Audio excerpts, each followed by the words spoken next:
శ్రీరాముల వారి రథం కాల్చివేత సంఘటనను వైసీపీకి ఆపాదించే ప్రయత్నాన్ని తెలుగుదేశం పార్టీ నాయకులు చేస్తున్నారని వైసీపీ జిల్లా అధ్యక్షుడు అనంత వెంకటరామరెడ్డి ఆగ్రహాన్ని వ్యక్తం చేశారు. కనేకల్ మండలం హనాకన్ హల్లో జరిగిన ఈ ఘట్ సంఘటనలో రాజకీయాలకు తావులేదని స్వయంగా రాయదుర్గం ఎమ్మెల్యే కాల్వ శ్రీనివాసులు కూడా చెప్పారన్నారు. స్థానికంగా గ్రామంలో ఏర్పడిన విభేదాల కారణంగానే ఇది జరిగిందని స్పష్టంగా అర్థమవుతోందన్నారు.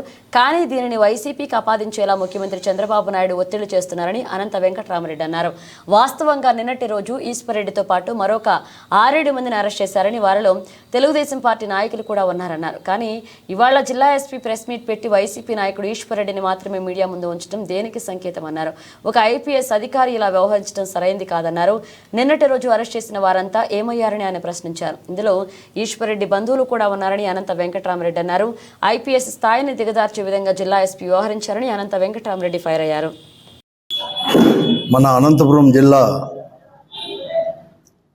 రాయదుర్గ అసెంబ్లీ నియోజకవర్గంలో కనేకల్ మండలం హనాకన్ హాల్లో ఒక దురదృష్టమైన సంఘటన కూడా జరిగింది.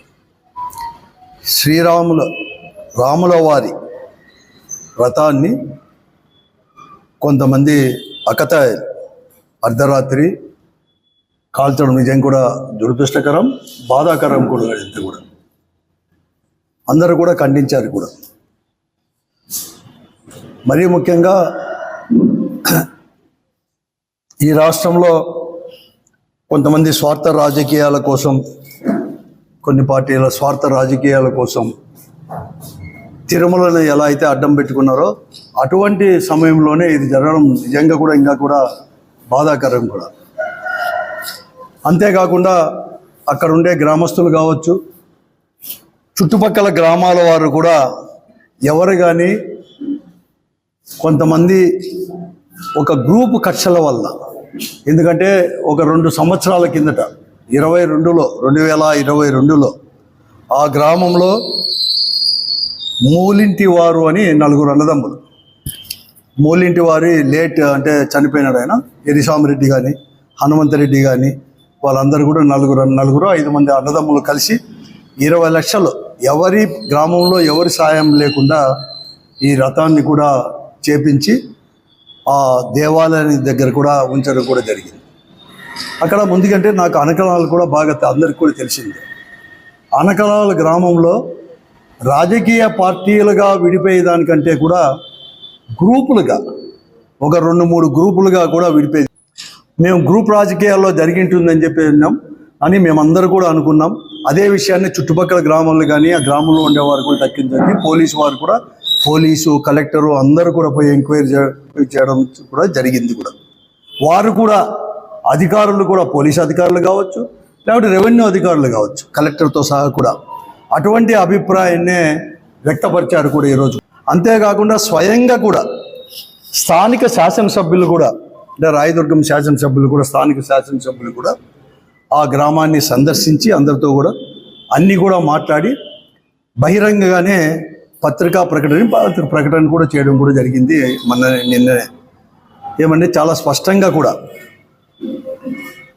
ఇదైతే నిన్న జరిగిన దురదృష్ట సంఘటన అని చెప్తూనే, ఇదైతే నేను ఎవరో చేసిందని చెప్పను, వ్యక్తిగతంగానో లేకపోతే వ్యక్తిగతమైన కక్షల వలనో జరిగింది, కానీ రాజకీయ పార్టీల ప్రమేయం లేదని చెప్పేసే నేను భావిస్తూ ఉన్నాను. నేను కలెక్టర్ గారికి, ఎస్పీ గారికి, నేనంటే ఆయన కాలువ శ్రీనివాసులు గారు, మనవి చేసేది ఏమంటే తగు విచారణ జరిపి వెంటనే దోషుల్ని ఎంతటి వారైనా కూడా కఠినంగా శిక్షించాలని కూడా చెప్పడం జరిగింది కూడా. మేము కూడా తప్పకుండా కూడా అలానే చేస్తారని చెప్పి అందరూ అనుకున్నాం. కానీ నిన్న రాత్రి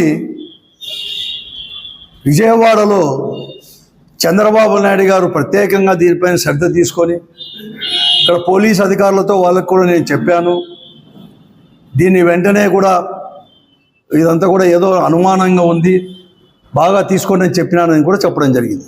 బాధాకరం ఏమంటే వైఎస్ఆర్ కాంగ్రెస్ పార్టీకి ఈరోజు ఈ సంఘటనను కూడా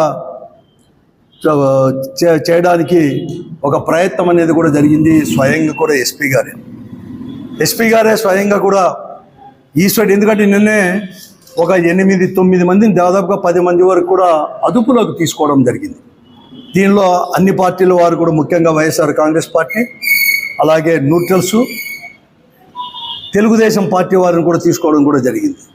దాంట్లో ఒక ఈశ్వరరెడ్డి గారు, జీవానందరెడ్డి, రామకృష్ణారెడ్డి, కేశవరెడ్డి, చిన్న ఎరిస్వామిరెడ్డి, హరినాథరెడ్డి, ఎస్కే అనిల్, పాటిల్ శివరాజ్, నవీన్, వీరే కాకుండా ఇంకా 20 మందిని కూడా అన్ని పార్టీల వాళ్ళు న్యూట్రల్స్ని కూడా తీసుకోవడం కూడా జరిగింది కూడా ఈరోజు దీంట్లో అందరు. కానీ ఈరోజు ఎస్పీ గారు ఒక పత్రికా ప్రకటన చేస్తూ ఇంకా కూడా విచారించేది ఉంది, ఇంకా దోషులను కూడా పట్టుకుంటున్నామని చెప్తూనే ఈశ్వరరెడ్డి అనే వ్యక్తిని కూడా తీసుకొని ఈరోజు అరెస్ట్ అనేది కూడా చూపిస్తూ ఒక మిస్చిఫ్గా ఎస్పీ స్థాయిలో ఉండేది ఇతను వైఎస్ఆర్ కాంగ్రెస్ పార్టీ కార్యకర్తనో నాయకుడో అని కూడా చెప్పడం కూడా జరిగింది. చాలా కూడా బాధాకరం.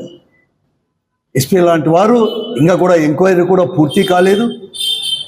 అక్కడ ఏ పార్టీకి సంబంధం లేకుండా అందరూ ఉన్నారు. ఎందుకంటే ఈ ఈశ్వరరెడ్డికే నాకు తెలిసినంత వరకు మొన్న ఎన్నికల్లో కూడా ఈ ఈశ్వరరెడ్డి అనే వ్యక్తి మొదట ముందు ఏ పార్టీ ఉన్నా కూడా, కానీ నిన్న ఎలక్షన్లో కూడా స్థానిక రాజకీయాలను బట్టి వీరు కూడా తెలుగుదేశం పార్టీకి కూటమికే చేసిన వారు. అంతేకాదు ఈరోజు నిన్న అరెస్ట్ చేసిన దాంట్లో జీవానందరెడ్డి గారు, ఈశ్వరరెడ్డి సొంతం బావ, హిజ్ సిస్టర్స్ హస్బెండ్ రామకృష్ణారెడ్డి గారు, కేశవరెడ్డి గారు, వీళ్ళంతా టీడీపీ వాళ్ళే, టీడీపీ లీడర్లు కూడా అక్కడ.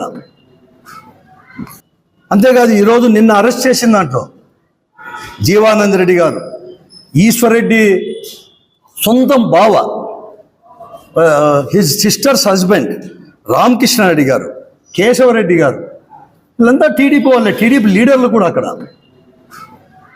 అవన్నీ కూడా ఇంకా విచారణ పూర్తిగా తీసుకొచ్చి ఒక వ్యక్తిని పార్టీకి వాళ్ళే చెప్పినారు. గ్రూపులకు సంబంధించి ఇదంతా కూడా జరిగింది. ఎందుకంటే ఒక వ్యక్తిగతమైన ఈర్షతో ఒక సామాన్యమైన కుటుంబం, పేద కుటుంబం వారే ఆ మూలింటి వారు అనేవారు కూడా ఇస్తే దానివల్ల జరిగిందని చెప్పేసి అందరూ భావిస్తుంటే ఒక పార్టీకి చెప్పడం కూడా దీన్ని మేము ఖండిస్తున్నాం. నిజంగా కూడా ఎస్పీ లాంటి స్థాయిలో ఇటువంటిది కూడా తగదు. మరీ ముఖ్యంగా లా అండ్ ఆర్డర్ మెయింటైన్ చేయాల్సిన వారే ఇలా చెప్పడం కూడా చాలా కూడా దురదృష్టకరం అని చెప్పేసి కూడా నేను చెప్తూనే, ఈరోజు న్యాయాన్ని, లా అండ్ ఆర్డర్ని కాపాడాల్సిన ఒక ఎస్పీ గారే ఈరోజు కూడా అధికార పార్టీకి ఊడిగం చేస్తామంటే ఈ జిల్లా ఎవరు కానీ చూస్తూ ఊరికే ఉండలేం. మీరు అంతకన్నా చెప్పాల్సి పడింది. అతను పార్టీ కావచ్చు, మీకు తెలుసా అతను ఆ పార్టీ రాజకీయ పార్టీ నాయకుడా అతనేమన్నా అసలు? ఎస్పీ గారు మాట్లాడడం తగదు. ఇప్పటికే కూడా అనేక ఉంది కాబట్టి ఇప్పటికే నేను చెప్తున్నాను, వ్యవస్థను కూడా కాపాడుకోండి. మీ ఐఏఎస్, ఐపీఎస్ కూడా మీరు దిగజార్చుకోవద్దండి.